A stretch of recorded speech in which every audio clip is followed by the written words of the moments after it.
Hello and good morning everyone. मैं वैशाली गोगी आप सभी का स्वागत करती हूँ हमारे चैनल पर और आप देख रहे हैं खबरें फटाफट। तो आइए दोस्तों, आपकी सुबह की शुरुआत करते हैं दिन भर की ताजा तरीन गर्मा गर्म खबरों के साथ। आप तो जानते ही हैं कि हाल फिलहाल में चर्चा है कोरोना वायरस और उसकी वैक्सीन की।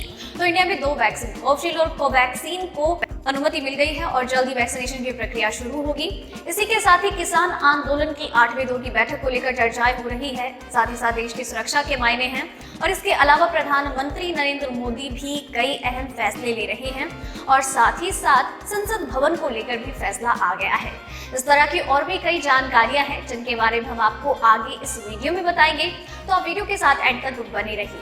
अब आइए दोस्तों, एक नजर डाल लेते हैं सुर्खियों की ओर। पीएम मोदी का बड़ा ऐलान, देश में शुरू होगा दुनिया का सबसे बड़ा कोविड-19 वैक्सीनेशन कैंपेन। कृषि कानून पर फिर अटकी बात, अब 8 जनवरी को अगली मुलाकात। ब्रिटेन में तेजी से फैल रहा कोरोना वायरस, लगातार 7वें दिन 50,000 से ज्यादा आए केस। चेतावनी, कोरोना वैक्सीन लेनी है तो बना ले शराब से दूरी, नहीं तो होगा बड़ा नुकसान। मोदी सरकार को बड़ी राहत, सेंट्रल विस्टा प्रोजेक्ट को सुप्रीम कोर्ट की हरी झंडी। कांगड़ा में मिला बर्ड फ्लू का नया वायरस, इंसानों जानवरों दोनों के लिए हो सकता है घातक। 7 जनवरी को लॉन्च होगा गैलेक्सी M02s 5000 mAh बैटरी, कीमत 10,000 से कम। एयरटेल का नए साल पर बड़ा तोहफा, अब 199 रुपए वाले प्लान में पाएं 1 GB से ज्यादा डेटा, फ्री कॉलिंग। जी हाँ दोस्तों, ऐसी और भी कई खबरें और अपडेट्स हैं जिनके बारे में हम आपको आगे इस वीडियो में बताएंगे।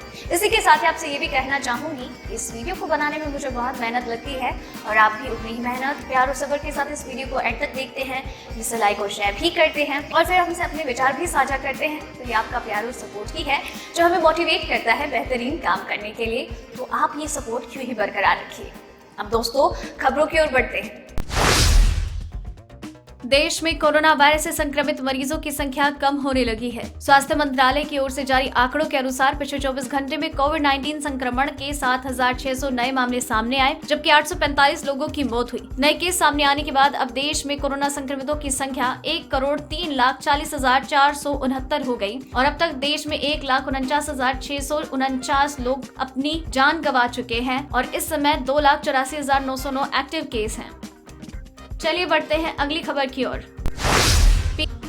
पीएम मोदी ने डीसीजीआई की तरफ से 2 टीकों कोवैक्सीन और कोविशील्ड के सीमित आपात इस्तेमाल को मंजूरी दिए जाने के एक दिन बाद सोमवार को कहा कि देश में कोरोना वायरस को काबू करने के लिए दुनिया का सबसे बड़ा वैक्सीनेशन कैंपेन शुरू होने वाला है। उन्होंने मेड इन इंडिया वैक्सीन के लिए वैज्ञानिकों और टेक्नीशियंस की तारीफ करते हुए कहा कि देश को उन पर गर्व है। मोदी ने कहा, भारत में दुनिया का सबसे बड़ा कोविड-19 टीकाकरण कार्यक्रम शुरू होगा। इसके लिए देश को अपने वैज्ञानिकों और टेक्नीशियंस के योगदान पर गर्व है। भारत के औषधि नियामक ने सीरम इंस्टीट्यूट ऑफ इंडिया द्वारा निर्मित ऑक्सफोर्ड कोविड-19 टीके कोविशील्ड और भारत बायोटेक के स्वदेश में बने टीके कोवैक्सीन के देश में सीमित आपात इस्तेमाल को रविवार को मंजूरी दे दी थी।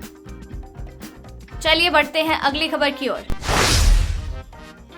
कृषि कानून के मुद्दे पर किसानों और सरकार के बीच का डेडलॉक अभी खत्म नहीं हुआ। बीते दिन यानी कि सोमवार को विज्ञान भवन में हुई किसानों और सरकार के बीच की बातचीत बेनतीजा रही। अब एक बार फिर से दोनों पक्ष 8 जनवरी को आमने सामने होंगे। किसान तीनों कानून वापसी लेने की मांग पर अभी भी अड़े हैं। अब किसानों और सरकार के बीच 8 जनवरी को बैठक होगी। तब तक आंदोलन पहले की तरह ही चलता रहेगा। किसानों ने पहले ही 6 जनवरी को ट्रैक्टर रैली निकालने का ऐलान किया है। इसके अलावा 26 जनवरी तक अलग अलग तरीकों से आंदोलन को हवा दी जाएगी। किसानों ने बैठक में एक बार फिर कानूनों को वापसी लेने की मांग की, जिसके बाद आगे कोई चर्चा नहीं हो सकी। चलिए बढ़ते हैं अगली खबर की ओर। दुनिया में अमेरिका के बाद अब सबसे ज्यादा तेजी से कोरोना वायरस का कहर ब्रिटेन में फैल रहा है। वहीं कोरोना संक्रमण के नए स्ट्रेन ने भी ब्रिटेन में हाहाकार मचा दी है। ऐसे में बढ़ते मामलों को देखते हुए ब्रिटेन के पीएम बोरिस जॉनसन ने लॉकडाउन का ऐलान कर दिया। यहाँ लगातार 7 दिनों से 50,000 से ज्यादा कोरोना पॉजिटिव मामले सामने आए। ब्रिटेन कोरोना वायरस संक्रमण के मामले में दुनिया का 5वां सबसे ज्यादा संक्रमित देश है। वर्ल्डोमीटर के अनुसार यहाँ पिछले 24 घंटे में 58,000 कोरोना के नए मामले सामने आए और 407 लोगों ने अपनी जान गंवा दी। देश में अब तक 27 लाख से ज्यादा लोग संक्रमित हो चुके हैं और 75,000 से ज्यादा लोग अपनी जान गंवा चुके हैं। चलिए बढ़ते हैं अगली खबर की ओर। गाजियाबाद के मुरादनगर शमशान हादसे पर मुख्यमंत्री योगी आदित्यनाथ ने सख्त कार्यवाही की। सीएम योगी ने घटना के लिए जिम्मेदार इंजीनियर और ठेकेदार के खिलाफ NSA लगाने का आदेश दिया। साथ ही पूरे नुकसान की वसूली दोषी इंजीनियर और ठेकेदार से करने के भी निर्देश दिए। ठेकेदार को ब्लैक लिस्ट में डाल दिया गया। मुख्यमंत्री योगी आदित्यनाथ ने डीएम और कमिश्नर को नोटिस जारी करके पूछा कि जब सितंबर में ही 50 लाख से ऊपर के निर्माण कार्यों का भौतिक सत्यापन करने का स्पष्ट निर्देश दिया गया था, तो इसमें चूक क्यों हुई। इसके साथ ही मृतक परिवारों को 10-10 लाख की आर्थिक सहायता और इनमें आवासहीन परिवारों को आवासीय सुविधा मुहैया करने के भी निर्देश दिए गए हैं। गाजियाबाद पुलिस ने आरोपी अजय त्यागी पर 50,000 रुपए का इनाम घोषित किया और हादसे में 25 लोगों की मौत हो गई थी। चलिए बढ़ते हैं अगली खबर की ओर। सुप्रीम कोर्ट ने सेंट्रल विस्टा प्रोजेक्ट के तहत नया संसद भवन के निर्माण को कुछ शर्तों के साथ मंजूरी दे दी है। जस्टिस AM खानविलर की अध्यक्षता वाली 3 जजों की बेंच ने सुबह 10:30 बजे ये फैसला सुनाया। अब तक कोर्ट ने इस प्रोजेक्ट पर रोक लगा रखी थी। दरअसल केंद्र सरकार की इस महत्वाकांक्षी परियोजना को कई याचिकाओं के जरिए सुप्रीम कोर्ट में चुनौती दी गई। इन याचिकाओं में कहा गया कि बिना उचित कानून पारित किए इस परियोजना को शुरू किया गया। इसमें 876 सीट वाली लोकसभा, 400 सीट वाली राज्यसभा और 1224 सीट वाला सेंट्रल हॉल बनाया जाएगा। 10 दिसंबर को पीएम मोदी इसका शिलान्यास कर चुके हैं।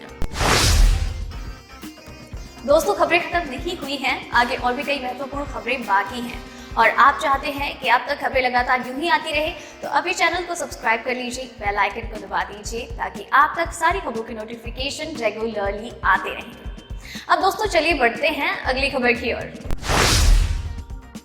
दुनिया भर के करीब 20 देशों में या तो किसी न किसी वैक्सीन के इस्तेमाल को मंजूरी मिल चुकी है या फिर इमरजेंसी वैक्सीनेशन शुरू हो चुका है। ऐसे में जानकारों का मानना है कि अगर आप कोरोना वायरस वैक्सीन लेने के बारे में सोच रहे हैं तो शराब से दूरी बनाना आपके लिए जरूरी होने वाला है। एक्सपर्ट्स ने चेतावनी दी है कि शराब पीने से शरीर की प्रतिरोधक क्षमता कम हो सकती है। उन्होंने सलाह दी है कि एक दिन पहले या बाद में शराब पीने से वैक्सीन का असर कम हो सकता है। शराब पीने से शरीर में रहने वाले ऐसे सूक्ष्म जीवियों पर असर पड़ता है जो हानिकारक बैक्टीरिया और वायरस से हमारे शरीर को बचाते हैं। इसकी वजह से हमारे खून में मौजूद व्हाइट ब्लड सेल्स को नुकसान पहुंचता है। व्हाइट ब्लड सेल्स में मौजूद लिम्फोसाइट ही वायरस के खिलाफ लड़ने के लिए एंटीबॉडी बनाते हैं। चलिए बढ़ते हैं अगली खबर की ओर। हिमाचल प्रदेश के जिला कांगड़ा में नए बर्ड फ्लू वायरस से हड़कंप मच गया है। पोंग झील में मरे विदेशी परिंदों में नए virus blue avian influenza virus H5N1 के लक्षण पाए गए, जो कि पहले के बर्ड फ्लू में पाए जाने वाले H1N1 की अपेक्षा काफी घातक बताए जा रहे हैं। इस नए वायरस का असर जहां पक्षियों पर होता है, वहीं दूसरे जानवरों के साथ साथ ये वायरस इंसानों के लिए भी घातक है। इससे इंसानों की मौत तक हो सकती है। जानकारी के अनुसार जिला कांगड़ा में पिछले करीब 1 हफ्ते से विदेशी पक्षियों के मरने का सिलसिला जारी था। इससे पहले पोंग क्षेत्र में बर्ड फ्लू में H1N1 वायरस पाया गया था, जो कि सिर्फ पक्षियों की प्रजातियों के लिए ही खतरनाक था। चलिए बढ़ते हैं अगली खबर की ओर। पूरे उत्तर प्रदेश में मौसम का मिजाज बेहद बिगड़ा हुआ है। जम्मू कश्मीर में बर्फबारी से हालात गंभीर है, वहीं इसका असर दिल्ली तक देखा जा रहा है। जम्मू कश्मीर में बर्फबारी के बाद जबरदस्त शीतलहर चल रही है। उसका असर पहाड़ी राज्यों हिमाचल प्रदेश और उत्तराखंड के साथ ही मैदानी राज्यों राजस्थान, पंजाब, हरियाणा, दिल्ली और पश्चिम उत्तर प्रदेश में देखा जा सकता है। यही नहीं, राजस्थान के पिलानी और माउंट आबू के साथ ही गुजरात के पोरबंदर में 3.3 डिग्री तापमान दर्ज किया गया। उत्तराखंड और हिमाचल के पहाड़ों में भी बर्फबारी जारी है। मौसम विभाग ने पूरे हिमालय क्षेत्र में अगले 24 घंटे में भारी बर्फबारी की चेतावनी जारी की। उत्तराखंड के 5 जिलों में मौसम विभाग ने ऑरेंज अलर्ट जारी किया है। चलिए बढ़ते हैं अगली खबर की ओर। सैमसंग भारत में नया बजट स्मार्टफोन लॉन्च करने की तैयारी में है। कंपनी के अनुसार इसी महीने कंपनी गैलेक्सी M02s 7 जनवरी को दोपहर 1 बजे लॉन्च किया जाएगा। ये स्मार्टफोन 10,000 रुपए के सेगमेंट में पेश किया जाएगा। सैमसंग के अनुसार Galaxy M series power packed features के लिए जाना जाता है और गैलेक्सी M02s के साथ 10,000 के सेगमेंट में पहली बार कई फीचर्स लाए जा रहे हैं। सैमसंग ने कहा कि गैलेक्सी M02s में क्वालकॉम स्नैपड्रैगन प्रोसेसर दिया जाएगा और ये 4GB रैम के साथ उपलब्ध होगा। कंपनी का दावा है कि स्मार्टफोन में गेमिंग भी होगी और स्मूथ मल्टीटास्किंग होगा। गौरतलब है कि गैलेक्सी M02s के साथ कंपनी भारत में Xiaomi और Realme के बजट स्मार्टफोन्स को कड़ी टक्कर देगी। पिछले कुछ समय से सैमसंग ने भारत में मिड रेंज और बजट सेगमेंट में कई स्मार्टफोन्स लॉन्च किए हैं। चलिए बढ़ते हैं अगली खबर की ओर।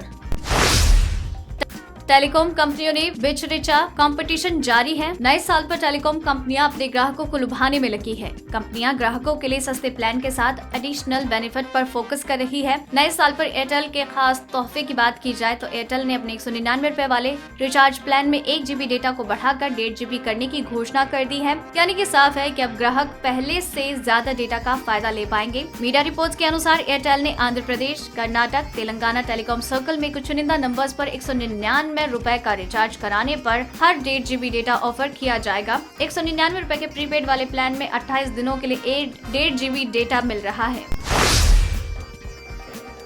तो दोस्तों आज की इस वीडियो में बस इतना ही। खबरों का ये सिलसिला यही खत्म करते हैं, लेकिन आप तक खबरें लगातार यूं ही पहुंचाते रहेंगे। आप बस चैनल के साथ बने रहिए, चैनल को सब्सक्राइब कर लीजिए। और आपने ये वीडियो एंड तक देखा है तो खबरों के बारे में अपने विचार हमसे साझा करें। साथ ही में अपना नाम मेंशन करना बिल्कुल ना भूलें। धन्यवाद।